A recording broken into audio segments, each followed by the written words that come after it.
to Colors Barbershop. This has been a long time coming. If you ever get a hold to any other interviews, we got about 6 or 7 interviews where I guess we should call them trial interviews. Over the last year or two, we've attempted to do a podcast and got all excited. Never really had the tech. Today we got tech. Round of applause for tech. Where's that laugh button at? Or that clap button? We're going to figure it out. But we got Dexter Ponder. Shout out to Dexter Ponder, Ron Ponder.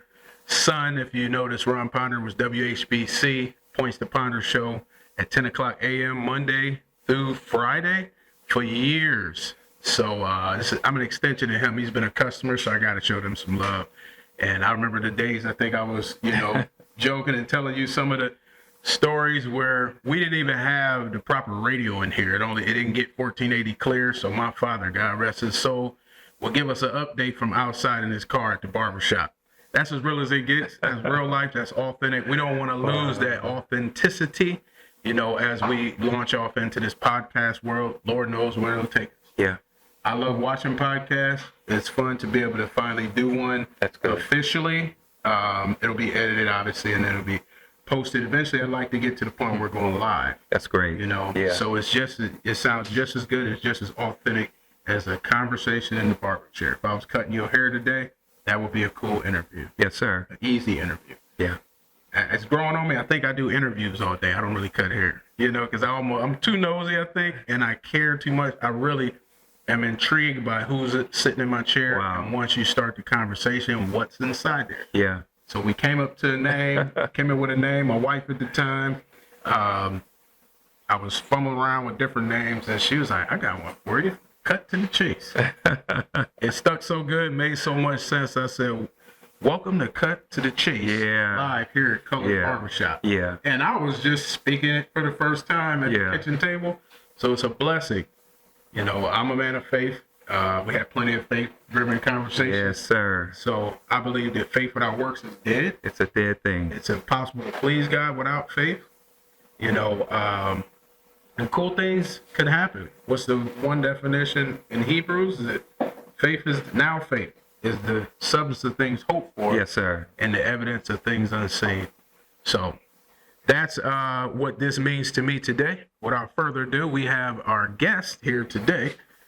Someone I look up to, someone I've taken notes from for a long time. Our barbershop, if you're here in the Canton area, is located right next door to the VA. My father was a veteran. He was a barber in the veteran during Vietnam.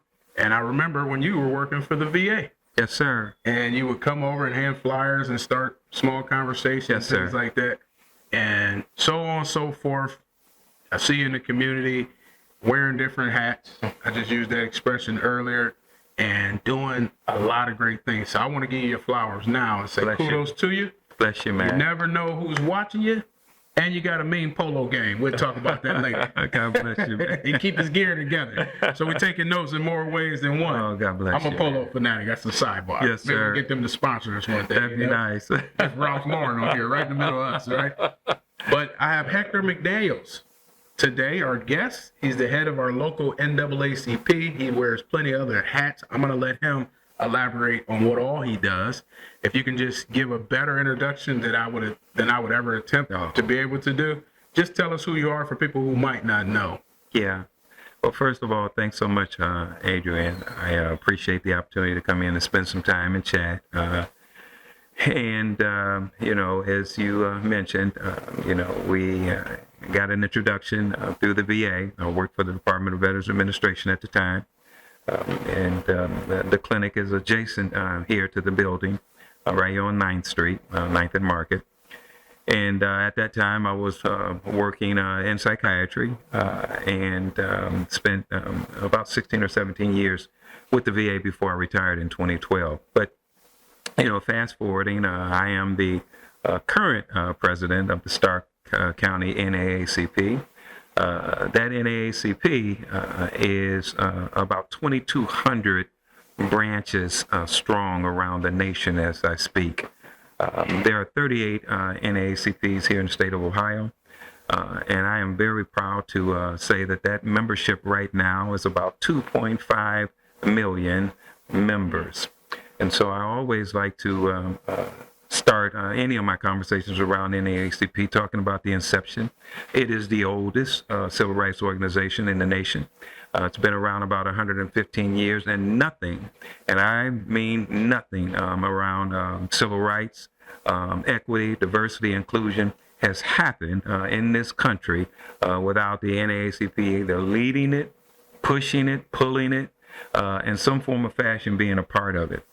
And so I'm a father, 4 sons, 12 grandchildren, 6 great-grand, been married 43 years, Kent State alumni, and yes, I am an activist in our community. And so I've done a number of things in this community, from working around mental health to chemical substance abuse, working with the legal community, and of course working on concerns around homelessness. And there's 4 or 5 other things, that somewhat correlate with some of that work, but I've been pretty active in this community, at least what I'd like to call full-time service work, since 2012. Nice. I appreciate that. And a couple of cool moments, and like the aha moment when you're talking to somebody, even though I knew you for years, we had a conversation at the downtown Mugswick's coffee shop. Shout out Mugswick's, some of the best coffee. Some of the best coffee in town. That wasn't intended. I just happened to have one. You mentioned you're a tar blooder. I am a tar Cleveland, blooder. Ohio. I am. Cleveland Glenville High School. I am. I think that's pretty cool. That's all cool. These years, you never know who you know Right. in your circle, Right. and who's a resource that God is. I'm echoing the conversation we had earlier. Is putting you around or introducing you to. I'm a huge fan of not only yourself, but I almost called him Doctor Ted Ginn Sr. Sure. Coach Ted Ginn Sr. Coach Ginn. Because I come from that world of coaching, and that amazed me. I got a picture of me and him somewhere. I think when Hugh Jackson was becoming a coach Sure. of the Cleveland Browns, we Sure. all went up and met the coach, and he was Sure. there.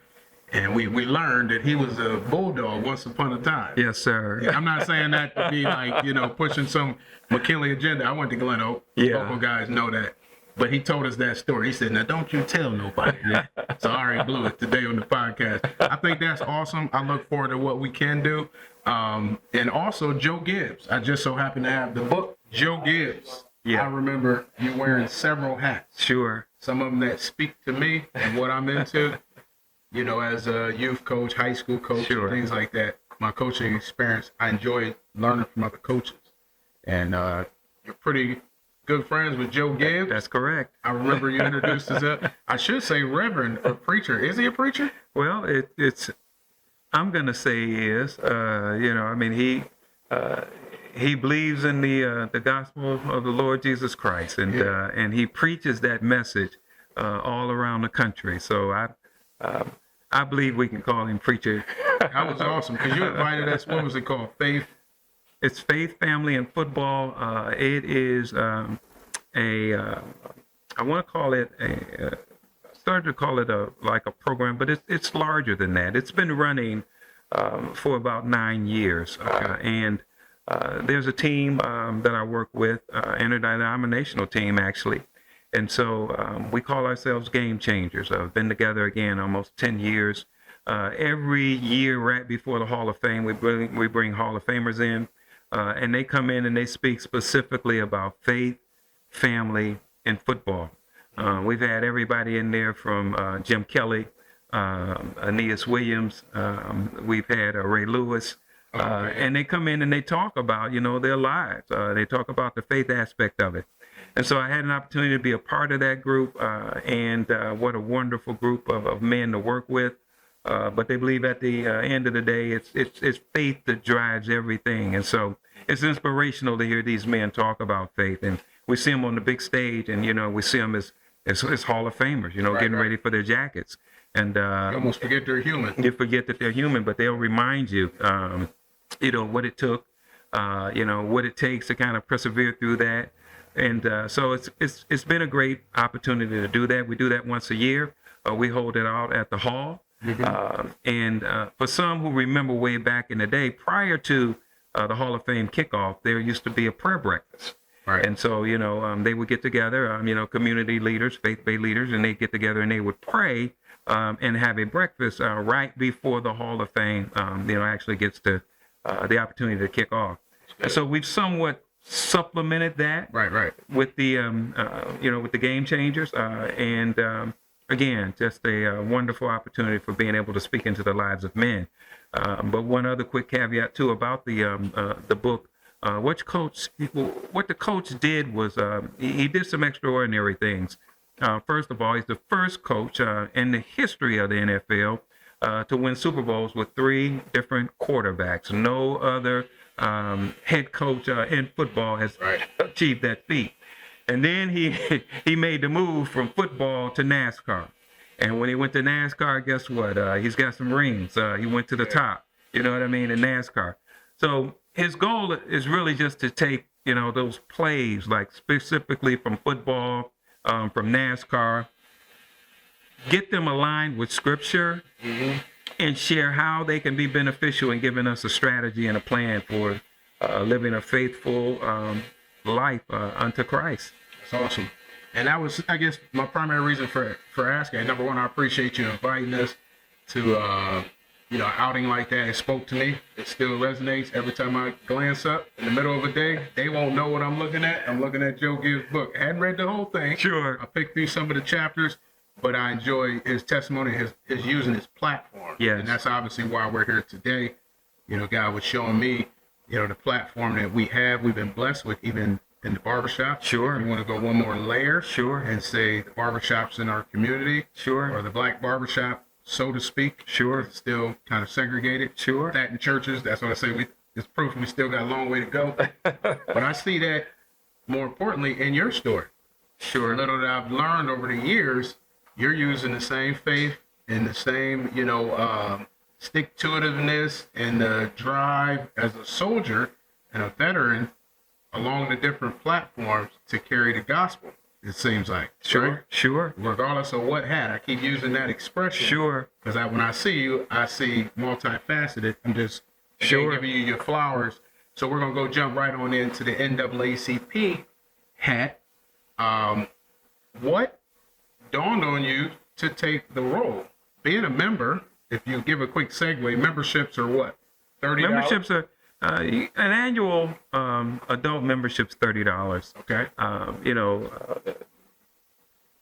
20 and under, it's a $10 membership, and that's a yearly membership. But there's different levels of membership. You can be life subscribing members. What's that cost again? Well, a life subscribing member, a silver membership is $750, and life. It's for life, and it's payable in installments of $75 a year. I mean, you don't have to keep that regiment, but that's generally what it is. But you can step up in memberships, junior life, bronze, silver life, gold life, diamond life, and of course, there are various prices for those. But once you start talking about life, that's exactly what it is. It's a life membership. Gotcha. But to your point, I've been around, and I always make the distinction about being around and being involved. Well, let me jump in there real quick, because that's what I was thinking. One thing is to become a member. To become the head of a thing is a whole nother commitment. Yes, it is. So talk to us about that. What inspired you? When did that take place? Give us some insight on that. The one common thread that you continue to talk about is my faith. And, when I look at no matter where you're leading, organization, agency, company, business, there needs to be a strong sense of faith that helps you with your moral compass. Right. I believe you cannot lead well without a stern moral compass. And I'm at the place in my life today, and I'm proud of it, that I will talk about the gospel any place, anytime, to anybody on any platform. Amen. I'm all right with it today. You know what I mean? And so when I look at leadership around our community and I see the lack of it, the lack of that faith-based, moral kind of compass, and to your point, I've been involved with NAACP and I got interested, started looking at the real background and scope of it. And I don't think people do that a lot. They kind of look at really the, I want to say the the top of it. And what I mean by that, if we share NAACP in the community, people who are not going to do a deep dive don't really understand the vast resources, the vast work. They don't do that. And so, coming from a collegiate background, I believe, I'm going to pick up the book, study, pay attention to what it is I'm involved in. And when I began to do that and saw all of the resources that the community was lacking, I knew that I had to try to bridge that gap, try to bring some of those resources in. And that's not unusual for what I've done over the course of my life in terms of, spaces and places. I've always, believed in collaborating. I've always believed in, teamwork. That's an orientation that you pick up from the military. It's hard to go in the military and come out selfish. The orientation, the way that it creates unity, and family and oneness, it's far beyond some of the experiences that you'll get. It also gives you a greater perspective too when you're looking at people that are different. No matter whether they're black, white, or whatever the case may be, it gives you. It does. Okay. It gives you that. And so, I always like to say that there's a few spaces where you can get a well-rounded education when it comes to being a human being. A college campus can do that too. Right. If you get involved, when you get on a college campus, if you get involved, you're going to be exposed to, people from all over. You're going to be exposed to, all kind of different attitudes, all kind of different perspectives. The military gives you that as well. And so when you don't have that, it's really kind of hard, I think, at some point, not impossible, but hard to really lead. Right. So it gives me a great perspective of being able to lead. And I also had moved to an area in my life where I was able to now be totally committed to social service and advancing rights in the community. Mm-hmm. I like to say that our lives are seasonal. When I was raising the boys and, and being dad at home, I didn't have time for a lot of community service, but I dibbled and dabbled enough. And so once the season changed, sons are up, grown, married, it moved me to a different season. Well, now, I would say without exaggerating, about 90% of my time is community work. That's awesome. I look up to you in that capacity, because I'm, I guess, at an age where all my kids aren't grown, right? But I get signed up for a whole bunch of stuff because I actually care. Right. Or after going to college and everybody's sharing, I remember playing on football teams in college, everybody's sharing where they come from. And some of the things, you're embarrassed of where you come from at times, you know? Yes, sir. Or some of the things you feel responsible. Like, wait a minute, I can help change this situation. Yes, sir. So now I'm like kind of sitting on my hands, or I get signed up and start doing a little too much at the wrong time at times. You get your plate too full. So I respect that. So let's peel back. You mentioned the individuals who want to get involved and not necessarily take a deep enough dive to understand, for example, what the NAACP is about. I'm kind of one of those guys. Sure. I think the logo's cool. Sure. I think the hats are even better. Sure. And that 3-button polo, I want one. But to be honest, if I wore it all, I wouldn't have a clue what I'm really wearing. Sure. So let's throw maybe a couple dates. I know you mentioned how long they've been around. Where did it start at? Like, give us a little brief. And I know this is a quick interview, but the door is always open. We can continue to build off of this. Talk to us about NAACP and what it should mean to the black and brown community. Oh my God, man! Wow. Like, where did it start at? Wow, what it should, what it should be. There was an organization, that was called the Niagara Movement. W.E.B. Du Bois, most know his name, and again, don't know the full body of his work. Right. But him and other prominent black men were gathering and collectively talking about how to change the social landscape of the country.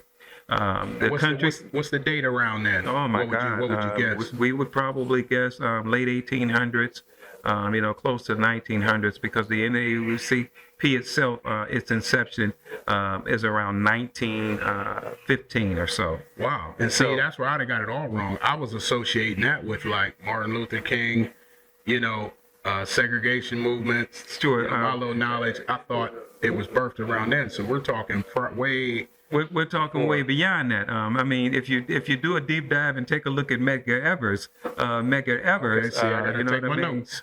He was NAACP.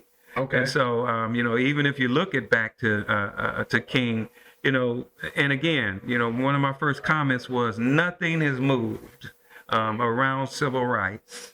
So if you predate civil rights, you're actually looking at some of the inception and the work of the NAACP. Now, here is a really powerful caveat about NAACP. You know, it's been touted as a black organization. False, wrong. Right. That's the first thing. That's why I want the hat initially. Well, it's for black folk. No, false. I guess I'm wrong. probably common, am I? You are. You know, and not only among folk who are black, but folk who are white too. You know, and believe it or not, you know, the membership that we have here, you know, is being rebuilt. You know, there's just been a disconnect. Membership itself is an ongoing process of reaching out, making sure folks' memberships they aren't lapsing. You know, they're getting due notice about re-upping. It's also about having active and live campaigns to bring members in. That's a whole nother segue itself in terms of why our membership probably right now is about 220 or so. Because Here in the city? Here in this city. And Is that including Stark County or do we? that's I don't want to split well, hairs. that's including Canton, you know. Okay. And again, we will have to come back and do some segues and talk about this.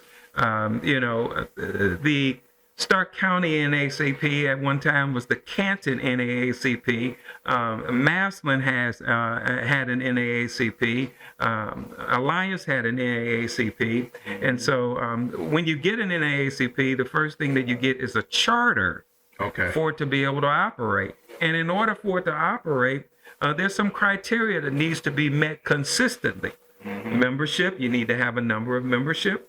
There are fees that are associated with your branch that need to be paid yearly.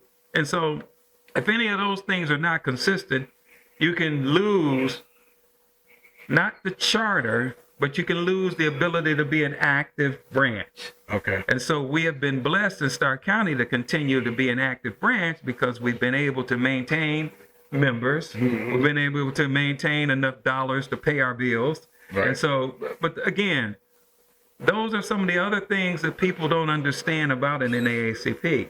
The other thing too is, and let me just put it out there, I am not paid. I don't get one dime for the 90% of time that I give to my community and to my people. I do that because I believe that it's the call on God on my life and another way of service. Stepped away from the pulpit just earlier this January to commit more time to serving my community. And so when you again they start to talk about, you know, how do we peel back these layers and start to share this information so we have a wiser lens to look through. Right. But let me peel back to the caveat. The inception of the NAACP, that there was a intergenerational and multicultural makeup of the NAACP. And so the majority of those who came together to form the NAACP were white. And see, and you know, I was going there, right? Not obviously to disrespect you, but just to give a deeper dive, if we're going to get involved. You mentioned that once before. So my question would be, not to jump too far ahead, what's so different from an NAACP, since it's not just black and brown folks, then, okay, Black Lives Matter, and then the narrative was changed to All Lives Matter. Yeah, I'm sure I'm not the first one to ask you that, right? Sure. Once you, because I've always heard, this is Sure. barbershop talk. Sure. That's why we wanted to get you Sure. on here.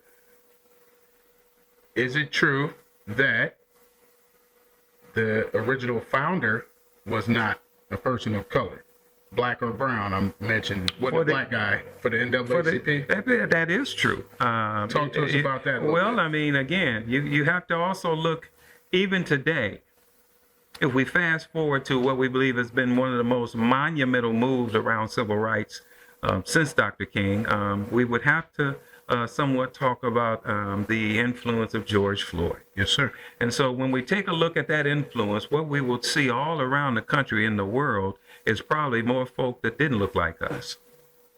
We talked about that, the rioting, not to replay the whole scenario, we all lived through it, the looting, we almost made barbershop jokes. Some of our folks, it seemed like on TV, was looting because they wanted to loot anyway. Not because of George Floyd. It was kind of ignorant, burning down stuff and probably getting people insurance money that they otherwise wouldn't have got. Just like it went a whole nother direction, and it was still wrong. But I think, again, the narrative was kind of tainted, so where it's kind of...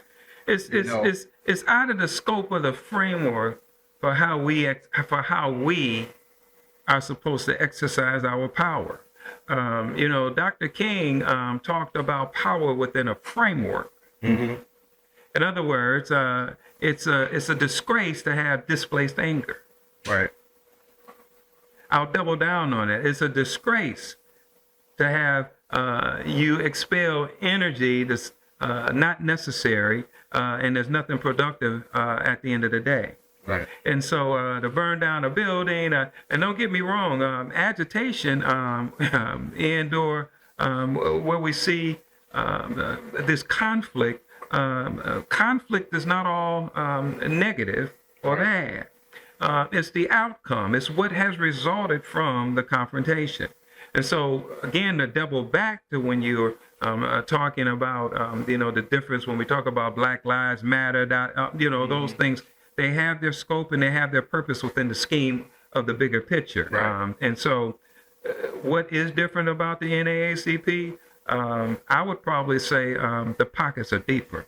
I would probably say that the research... Financially, or what do you mean? Financially. Okay. I would probably say that the research is off the chain. I would probably say that when you're doing that work, it's not a guesswork. It's not always an emotional work or a feeling work. I'll say it's a fact-based work. I would probably say the difference is when I talk about the research and the strategic planning. And so I would start to defer and talk about some solid things. Some things that can be put in place.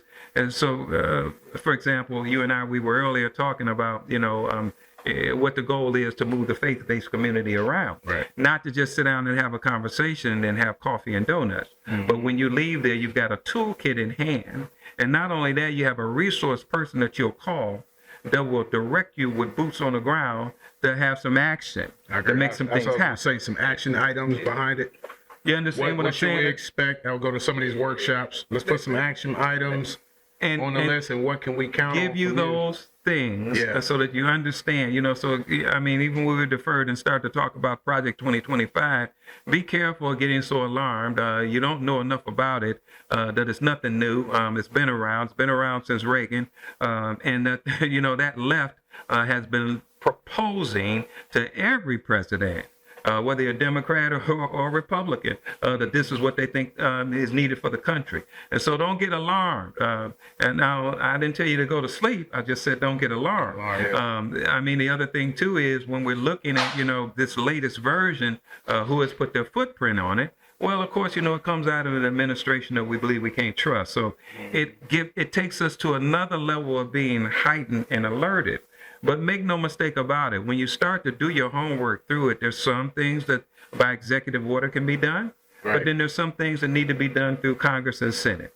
And so there still needs to be some consent to moving some of that agenda around. But two things I'd like to draw note to. One, I believe, I've been on training about Project 2025, not just listening to what my neighbors say, or not even just listening to my own mind, but listening to how I'm being taught and how I'm being trained around 2025. So Project 2025, for those who don't know.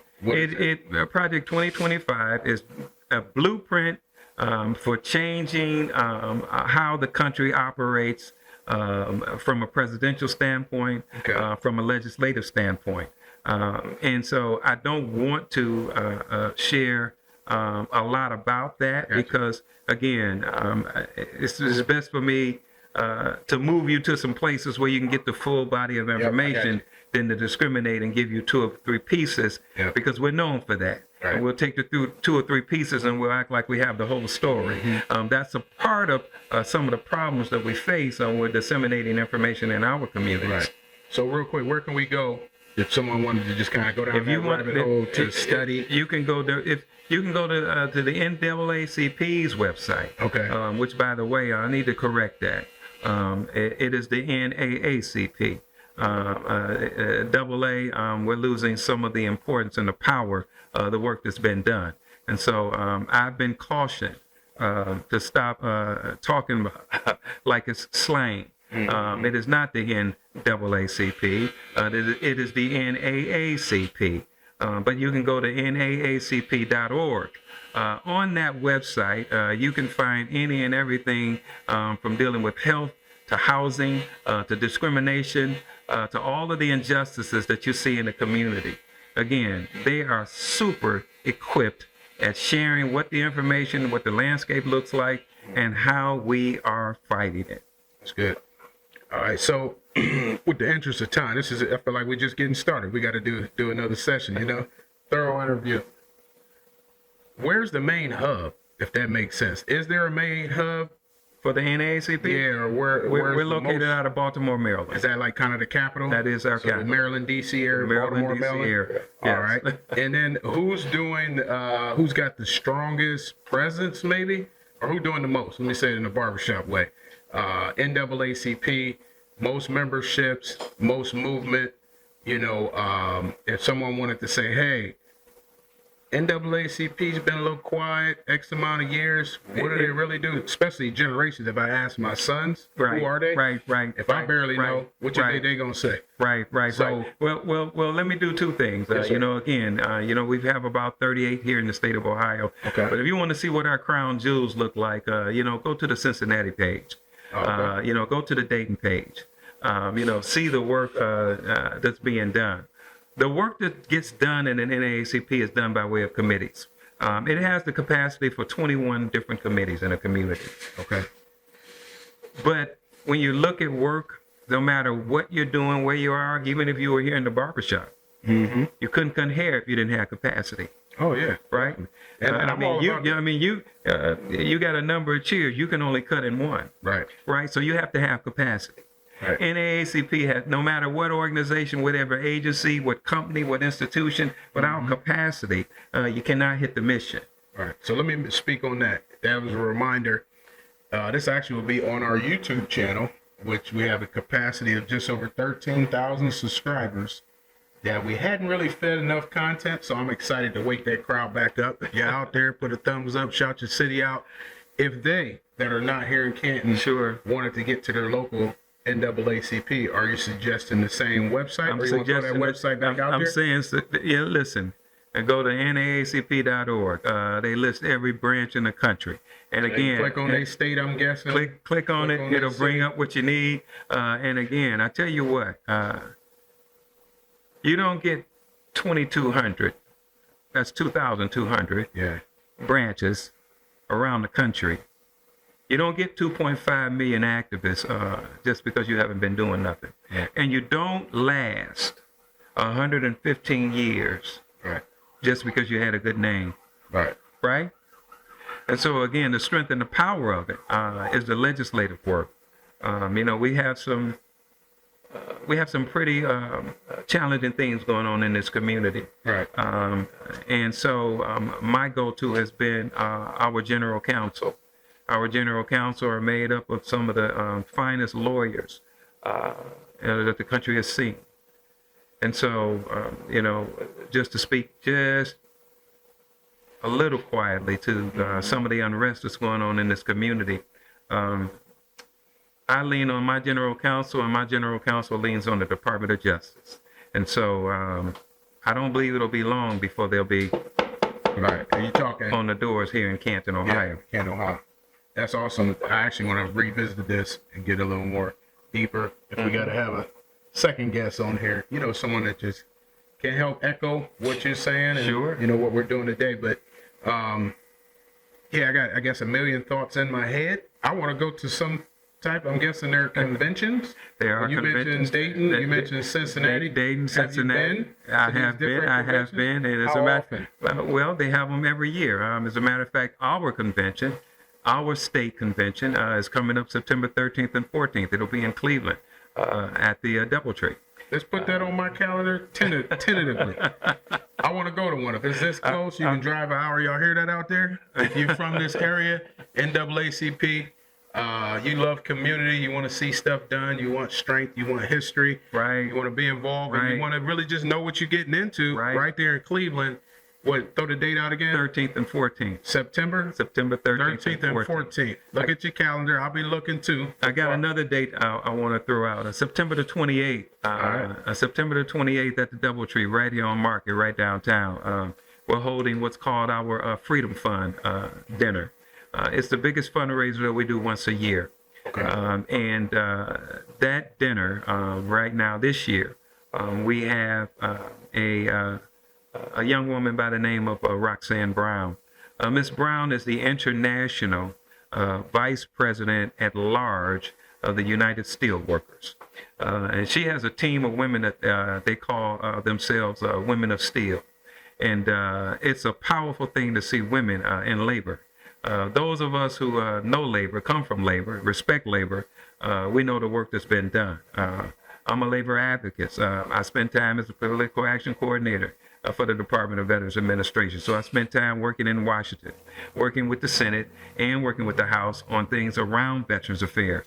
And so I am a union man, Right. born in a die union. So we're going to talk about NAACP and the effect that this had in terms of change. You yourself know, without union, where would we be? And so union is excited about her coming. All right. So, with the interest of time, we're gonna wrap up. Number one, I want to say thanks. Bless you, my I friend. appreciate you. Yes, sir. Being one of our first guests. Oh, God bless you, man. On Cut to the Chase, live from Colors Barbershop. Beautiful. And we're gonna ask our classic question. Yes, sir. It's named Cut to the Chase for a reason, and that ain't cut. No pun intended as far as cutting with a clipper, scissors, or Sure, anything. sure. It's to zero in to who you really are. Right? It's a faith-based question. 'Cause I'm a man of faith. Yeah. So I'd like you to cut to the chase and tell us what you believe spiritually Well, and how that ties in or drives you to do the work that you do. wow. Well, I proclaim myself, first of all, to be saved. A sinner saved by grace. And right now, I work for the kingdom of God. Yes, sir. Unequivocally. That's my work. That's my purpose, my goal. I believe faith first and then family. Friends, if you've got a few. I believe it's also important to be fitness, and I think it's important to have some cheese in your pocket. So you got to have some finances. Those things, I think, give balance. But how does that tie into my work? It's not my work. It's my service. And it's an evolution of how my life has changed. This is how I live now. So it's not a choice in terms of, serving God or picking up my Bible or reading a scripture, or that's how I live. It's my life. Lifestyle. It's the way that I live, and I love it that way because I don't have to prepare. Who I am right now is who you're gonna get, no matter where you stop me, no matter what hat I have on. Yes, sir. This is what you're gonna get. You're gonna get Hector. My middle name is Constant, CONSTANT, and my last name is McDaniel. You're gonna get that 24/7. Amen. I appreciate that.